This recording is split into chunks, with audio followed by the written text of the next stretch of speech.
சொல்லியிருந்தீங்க தேமுதிக மற்றும் ஓபிஎஸ் இவங்கெல்லாம் ஒரு வாரத்திற்குள் வந்து இணைவார்கள் என்று. உறுதியாக அவங்க இணைந்து விடுவார்களா அந்த நம்பிக்கை இருக்கிறது? நான் ஒரு வாரத்தில் அவர்கள் இணைந்து விடுவார்கள் அப்படின்னு நான் சொல்லலை. ஒரு வாரத்தில் இன்னும் கூட்டணி கட்சிகள் வந்து சேரும் அப்படின்னு நான் சொல்லியிருந்தேன். நேற்று தான் நான் சொல்லியிருந்தேன். இன்னைக்கு ஒரு நாள் தான் ஆகிருக்கு, இன்னும் 7 நாள் இருக்கு. ஓபிஎஸ் அவர்கள் இன்று வந்து மீண்டும் வந்து அதிமுக ஒன்றிணையணும் அப்படின்னு ஒரு கோரிக்கை அவர் புதுசாக மீண்டும் வந்து இல்லை, அது மதிப்புக்குரிய ஓபிஎஸ் அவர் ரொம்ப வெகு காலமாக அந்த கருத்தை சொல்லி கொண்டு வருகிறார். அதனுடைய அடிப்படையில் அவர் நேற்றும் இன்றும் அதே கருத்தை வலியுறுத்தியிருக்கிறார்கள். அது பற்றி நான் இந்த கருத்தை நான் சொல்ல முடியாது. இப்போ என்னுடைய பாரதிய ஜனதா கட்சியில் ஏதாவது கருத்து சொல்ல வேண்டும் என்று சொன்னால் சொல்லலாம். அடுத்த கட்சியில் கருத்து சொல்வது என்பது அது சரியாக இருக்காது. நேற்று மகளிர் தின மாநாட்டில் கூட கனிமொழி அவர்கள் பேசும்பொழுது நீங்கள் டபுள் இன்ஜின் சொன்னது அது மக்கர் இன்ஜின் அப்படின்னு பேசியிருக்காங்க. மதிப்புக்குரிய சகோதரி கனிமொழி அவர்கள் மக்கர் இன்ஜின் சொல்லியிருக்காங்க. அவருடைய அண்ணன் தமிழ்நாட்டினுடைய முதலமைச்சர் மதிப்புக்குரிய ஸ்டாலின் அவர்கள் டப்பா இன்ஜின் அப்படின்னு சொல்லியிருக்கிறாங்க.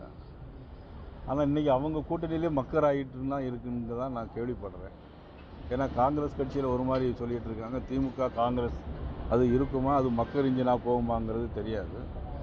தேர்தல் முடிந்த பிறகு யார் மக்கர் இன்ஜின், யார் டப்பா இன்ஜின், எது வந்தே பாரத் இன்ஜின் அப்படிங்கிறதெல்லாம் உங்களுக்கு நிச்சயமாக தெரியும். ஜனநாயகன் மீண்டும் வந்து தனி நீதிபதிக்கு மாற்றிருக்காங்க. இப்படி மாறி மாறி ஒவ்வொரு நீதிமன்றமாக மாறிக்கிட்டே இல்லை, அது பற்றி நான் கருத்து சொல்ல முடியாது. ஏன்னா பராசக்தி படம் வந்தது உங்களுக்கெல்லாம் தெரியும்.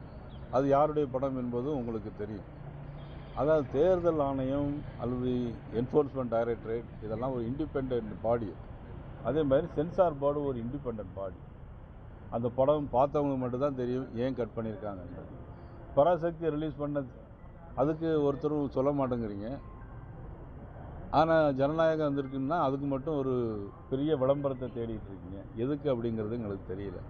தமிழக வெற்றி கழகம் ஆட்சி அமைச்சா ஊழலற்ற ஆட்சியை கொடுப்போம்னு விஜய் சொல்லியிருக்காரு.